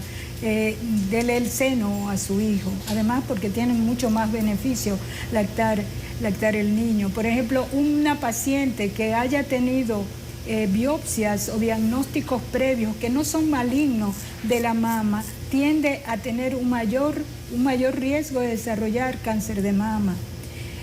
Otros factores son el inicio de la menarquia, inicio de la menstruación, y lo que estáis diciendo es inicio de la menarquia y la fecha de la menopausia, última fecha de la menstruación. Lo que está diciendo es el periodo de tiempo que está expuesto a estrógeno, porque el tumor de mama es un tumor hormonodependiente y su crecimiento depende de estrógeno. Otros factores de riesgo, además de eso, por ejemplo, la terapia de reemplazo hormonal en pacientes menopáusicos. Hay estudios en que la terapia de reemplazo hormonal favorece el desarrollo con más frecuencia de cáncer de mama. El uso de algunos anticonceptivos también se relaciona, la obesidad, pero la obesidad en la menopausia. No es obesidad temprana, es obesidad en la menopausia y tiene una explicación, y es porque la cantidad de estrógeno en la menopausia aumenta, tiene otras fuentes de estrógeno que no son el ovario. Y así sucesivamente. Por ejemplo, fíjese que lo primero que le dije, que para el mayor riesgo para padecer de cáncer de mama es ser mujer, porque es muy frecuente, y vivir en el mundo occidental por los estilos de vida. En el hombre hay cáncer de mama, la frecuencia de cáncer de mama es mucho más baja, es alrededor de un 1% o 1.5%. Por ejemplo, uno de los mitos que se han caído, usted comenzó preguntando los mitos, es, me di un golpe y me salió un tumor. Eso no es verdad. Lo que pasa era que tenía el tumor y no se había dado cuenta. Doctora, se habla mucho en estos tiempos también del tema del consumo de alimentos cada vez más orgánicos, menos tratados, toda la influencia que pueden tener el tipo de aditivos químicos. ¿Hay algunas relaciones sobre ese particular? ¿Y cómo estamos alimentándonos los dominicanos para enfrentar este tipo de situaciones?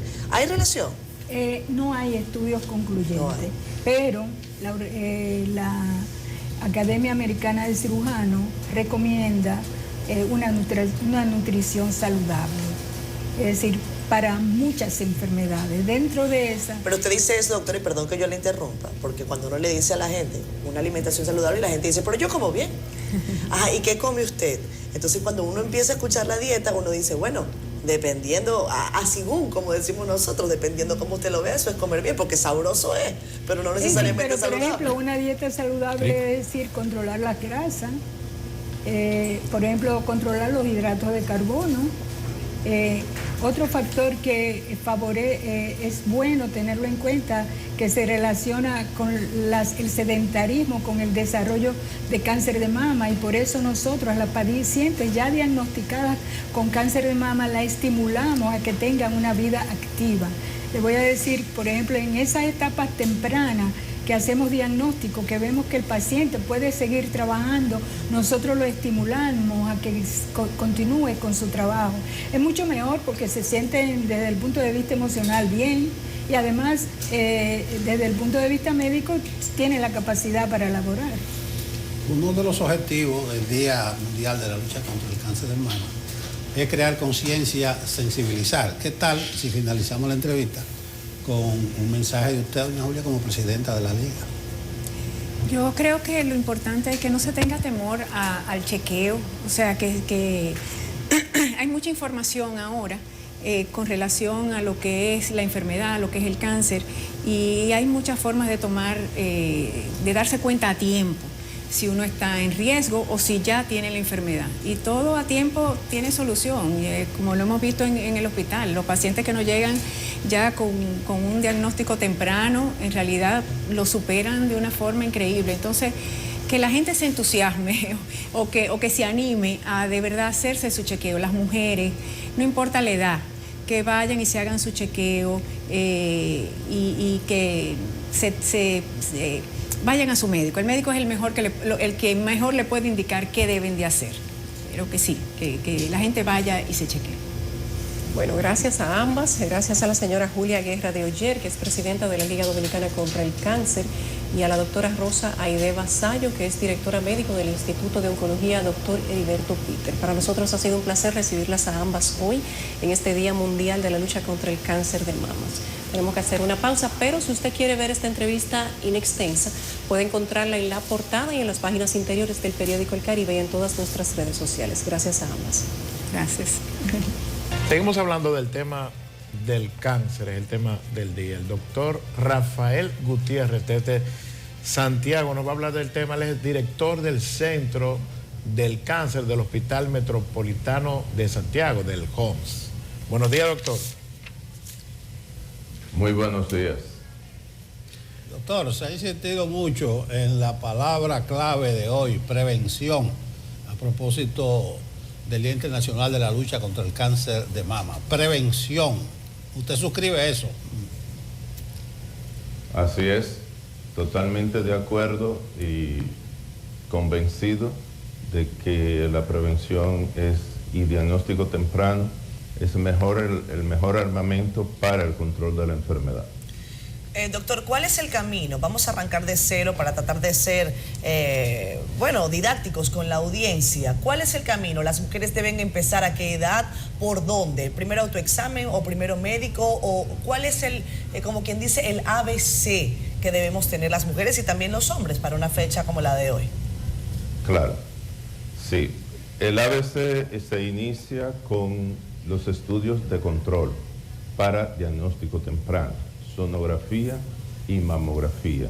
Evidentemente que la edad va a depender de otros factores en que se inicien estos estudios. Por ejemplo, los familiares directos de pacientes diagnosticadas de cáncer de mama deben de iniciar en un tiempo más temprano, sí, en relación a la edad a la que fue diagnosticado su familiar.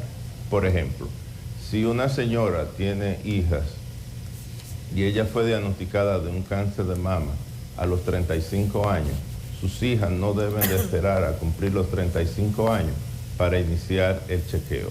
Debe de ser antes de esa edad, alrededor de los 30 años. Lo de la autopalpación, evidentemente, va a reflejar un beneficio, pero no es tanto como el beneficio de una sonografía y una mamografía técnicamente bien hecha y científicamente capacitado el que interpreta los estudios. ¿Por qué?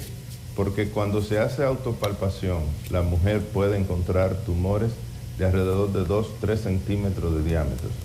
Cuando se hacen sonografía, mamografía, se pueden encontrar tumores de menos de 0.5 centímetros de diámetro cuando no son palpables. Y esto aumenta por mucho la posibilidad de controlar el tumor, incluso poder hablar de curación del cáncer de mama. Doctor, el tema de la detección temprana está muy ligado a la concientización, o sea, que las personas, que en este caso las mujeres acudan con tiempo. Decía tanto la presidenta de la Liga Dominicana contra el Cáncer como la directora médica del oncológico, que en ese aspecto hemos avanzado bastante en el país durante los últimos años. ¿Cuál es su apreciación sobre este aspecto específico? Claro, hemos avanzado bastante. Además de eso, hay mayor, como usted refiere, mayor concientización de las mujeres. Hace unos años, simplemente porque decían me duelen cuando aprieta el seno, no se hacían los estudios. Ya con el advenimiento de la tecnología, la mayor educación de la población en general, porque también se incluyen los hombres, y mejor atención oncológica para la detección temprana del cáncer, pues evidentemente esto ha colaborado a aumentar los periodos libres de enfermedad y la tasa de sobrevida de todos nuestros pacientes. Doctor Gutiérrez, por favor coméntenos sobre avances de la ciencia. Siempre queremos y aprovechamos estas fechas para darle a la audiencia no solamente el tema de la concientización, sino también de brindar algo de esperanza en un mundo cambiante, dinámico, en donde la tecnología pues va a pasos agigantados. También pasa en la República Dominicana y tenemos muy buenas referencias. ¿Cuáles son las tendencias más novedosas para el tratamiento del cáncer de mama? Bueno, lo tradicional, al hacer el diagnóstico más temprano, la cirugía, que es la piedra angular en el tratamiento de cáncer de mama, pues cada vez se utilizan técnicas menos agresivas. Ha habido pasos gigantes en el equipamiento en radioterapia en todo el país. Sí. Y el mayor avance se ha dado en los tratamientos sistémicos con lo que llamamos terapia o medicamento de precisión. Se hacen estudios genéticos, biomoleculares, que permiten saber a qué sustancia es respondedor ese tumor en específico. Y eso nos permite a nosotros mayor, repito la palabra, precisión en el tratamiento, como menor también toxicidad en estas pacientes cuando comparamos con los tratamientos tradicionales de quimioterapia. Otros avances han sido el manejo hormonal de cáncer de mama y los anticuerpos monoclonales, que son específicos para células tumorales. Anticuerpos monoclonales. Háblenos un poco más sobre eso, doctor, para los que no tengan ni idea. Bueno, anticuerpos monoclonales son aquellas sustancias o medicamentos en que por estudios biomoleculares a la célula tumoral nos dicen, esta célula sobreexpresa un gen en específico, y ya tenemos disponible a nivel nacional, a nivel internacional, terapias dirigidas a esas células que expresan ese gen en específico. Por ejemplo, hay un gen que se determina, que se llama HER2. Cuando la paciente se toma la muestra y recibe el diagnóstico y dice, hay sobreexpresión para este marcador, entonces tenemos en el armamento terapéutico medicamentos que son específicos para bloquear ese gen HER2, y eso disminuye las posibilidades de que haya crecimiento tumoral. Doctor Gutiérrez, más temprano, hablando con la Liga Dominicana contra el Cáncer y con el Instituto Oncológico, manejábamos cifras de las Américas. Se habla de cerca de 5.450.000 y tantos mil diagnósticos anuales y una elevada proporción de personas que fallecen. Números que aumentan en República Dominicana, o no en República Dominicana, en Latinoamérica y el Caribe. ¿Cómo andamos en República Dominicana? Tal vez usted pueda hacer una proyección de los diagnósticos que hace el Centro de Cáncer del HOMS.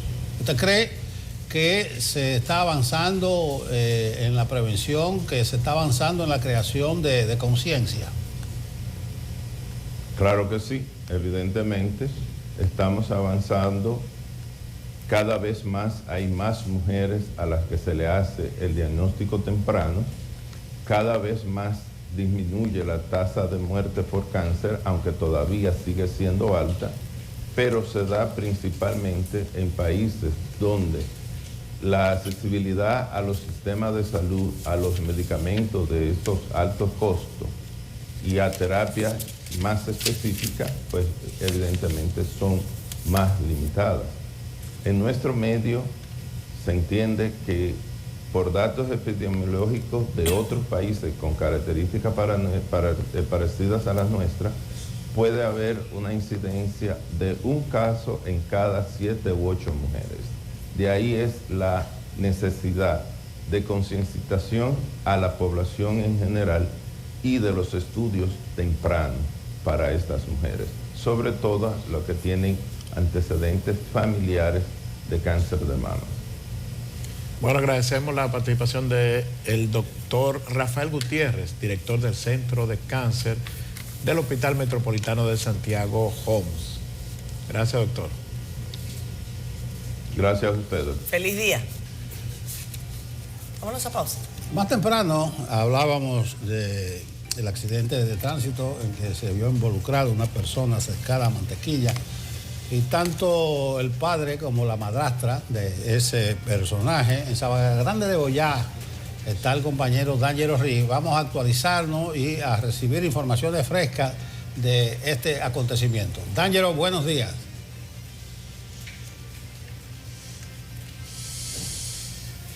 Hola, ¿qué tal? Buenos días, muchísimas gracias. Me encuentro en el municipio Sabana Grande de Boyá de la provincia de Monteplata, justo al frente de la villa donde reside Wilkin García, mejor conocido como Mantequilla, quien la noche de este martes, justo aquí en el portón de esta villa, personas quemaron neumáticos para exigir a Wilkin García, mejor conocido como Mantequilla, la devolución de su dinero otorgado en préstamos, lo cual él multiplicaba de una manera mágica con una fórmula que nunca quiso revelar.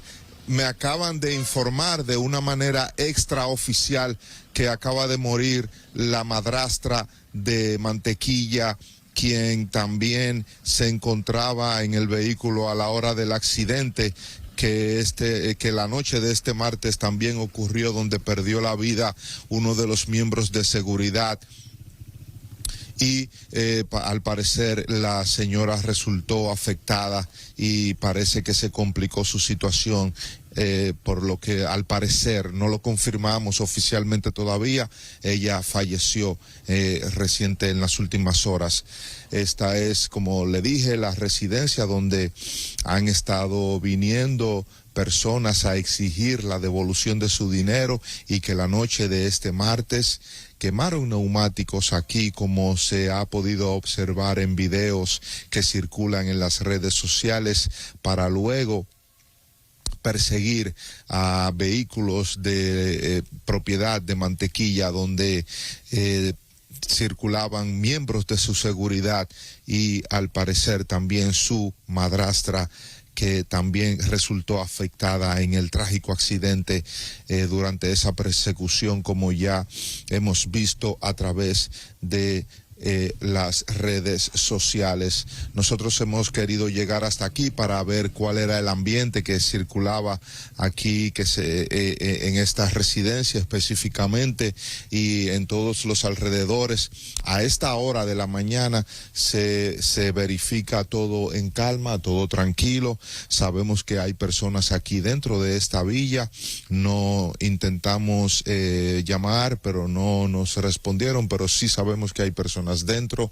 No creo que esté ahí Mantequilla por toda la situación que se ha estado desarrollando en las últimas horas, donde ya sabemos que multitud de personas enardecidas han estado exigiendo la devolución de su dinero, porque ya la fórmula al parecer no está dando resultados. Nosotros vamos a mantenernos aquí en este municipio Sabana Grande de Boyá, buscando algunas reacciones y a ver si podemos encontrar alguna información y confirmar los datos sobre toda esta situación que rodea a el prestamista de la fórmula mágica alias Mantequilla. Mantenga la sintonía con CDN, nosotros les daremos los últimos incidentes en torno a este caso.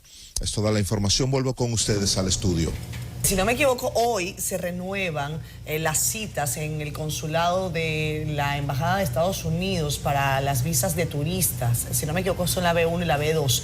Pero nuestra compañera Jennifer Meléndez es abogada, especialista en materia migratoria hacia Estados Unidos. Está con nosotros, como siempre, vía Zoom. Jennifer, ¿cómo estás? Muy buenos días.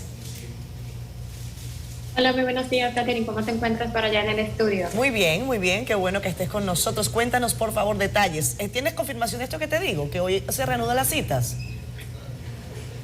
Sí, realmente, pues la Embajada de los Estados Unidos hizo un comunicado de que habían adelantado, o se habían abierto cupos para nuevas citas, para la visa B1, B2. Realmente el consulado siempre ha colocado en sus páginas que tienen que estar revisando las páginas de una manera constante, porque en muchas ocasiones se van a abrir citas y evidentemente la persona que esté en ese proceso de revisión puede encontrarse con esta cita. Básicamente, ¿cómo funciona esto? No te podría decir cuál es el parámetro que toma el consulado como para decir, bueno, hoy vamos a abrir más cupos, dentro de unos meses abrimos otros cupos, pero realmente en todas las páginas ese es el consejo que ellos brindan. ¿Cuál es tu tema de hoy, Jennifer? Vamos a pasar sobre lo que Nancy de la Cruz nos escribió vía Instagram y nos pregunta pues lo siguiente. Yo apliqué la ciudadanía y mi residencia está a punto de vencer. ¿Qué debo hacer? ¿Debo renovar mi residencia o ya no tengo esta obligación?